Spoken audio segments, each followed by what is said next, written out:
On connaît tous une personne âgée qui dit qu'elle boit suffisamment alors qu'en vrai elle doit boire seulement 3 verres par jour. Alors aujourd'hui, je voudrais vous parler de la déshydratation des personnes âgées et des solutions pour limiter cette déshydratation. Je suis Amélie Walline, ergothérapeute, spécialiste du maintien à domicile de la personne âgée et cofondatrice de la méthode Malo. Alors pourquoi les personnes âgées ont-elles tendance à être souvent déshydratées ? Tout simplement parce qu'elles ne ressentent plus la sensation de soif. C'est une sensation qui diminue petit à petit avec le temps. Aussi parce qu'elles pensent que comme elles ne font plus d'activité physique, qu'elles restent globalement à la maison, souvent dans le fauteuil, elles n'ont plus besoin de boire autant. Alors que c'est l'opposé. Quand on vieillit, notre corps a de plus en plus de besoins, que ce soit au niveau des calories, des minéraux, etc. Donc c'est très important qu'elles continuent à boire et pourtant elles ne le font pas. Aussi parce qu'elles peuvent oublier de boire ou se lasser de boire. Il y a vraiment tout un tas de raisons qui poussent la personne âgée à ne pas s'hydrater suffisamment et ça peut avoir des conséquences dramatiques.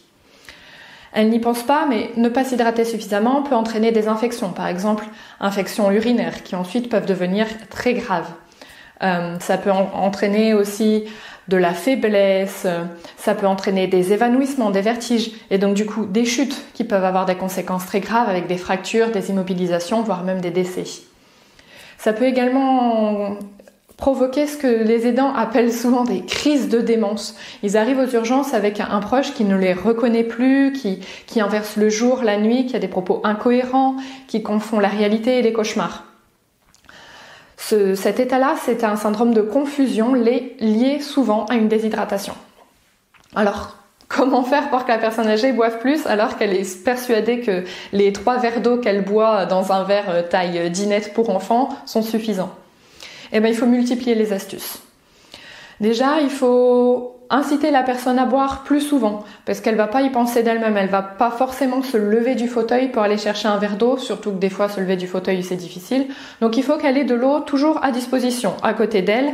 Vérifier que l'eau elle est facile à verser pour elle parce que si c'est une grosse bouteille qu'elle n'arrive pas à prendre dans sa main, qu'elle n'arrive pas à porter, forcément elle va réduire les efforts au minimum et elle va pas boire souvent.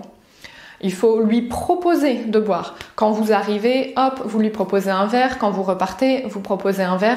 Systématiquement, il faut qu'elle ait un verre d'eau plein devant elle. Vous pouvez le faire vous, mais aussi le conseiller à toutes les personnes qui lui rendent visite. Si c'est une personne âgée qui a des aides pour la toilette, des aides pour le repas, etc., ça fait autant de fois où la personne elle sera incitée à boire un verre d'eau. Et aussi, vous pouvez boire devant elle, par imitation, par convenance sociale, on a souvent tendance à partager un repas, à partager une boisson. Là, si vous buvez, elle buvra elle aussi. Aussi, l'hydratation passe pas forcément par de l'eau. Ça peut prendre différentes formes, ça peut prendre différentes saveurs.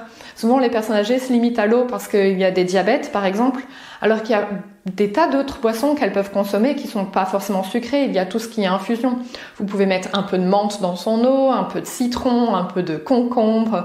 Il y a maintenant des sachets d'infusion pour faire des infusions froides. Il y a vraiment des tas de choses qui sont possibles et qui ne sont pas sucrées pour autant. Ça peut aussi passer par le café le matin. Ça peut passer par un bol de soupe le midi et le soir. Ça peut vraiment prendre différentes formes. L'important, c'est qu'il y ait du liquide qui entre dans l'organisme. On pense aussi à tout ce qui est aliments qui peuvent apporter de l'eau.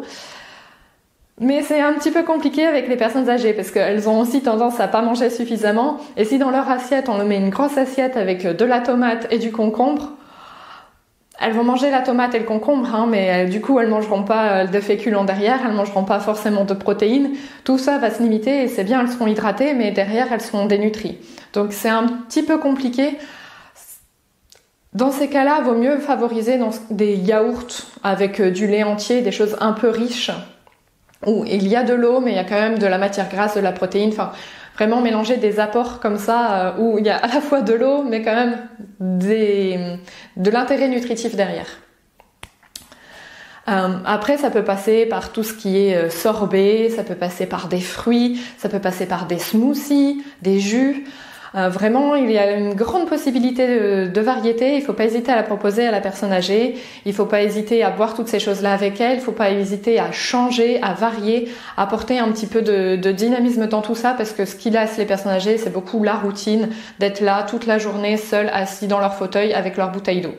Donc il faut casser ça, il faut pas hésiter à téléphoner, il faut pas hésiter à insister, à boire vous-même avec eux, parce que les aidants sont tellement pris dans leur routine quotidienne, dans la folie finalement de toute cette aide à domicile, ont tendance à pas boire suffisamment eux-mêmes. Donc posez-vous vous aussi, hydratez-vous, hydratez votre proche et tout ira mieux pour vous comme pour votre proche.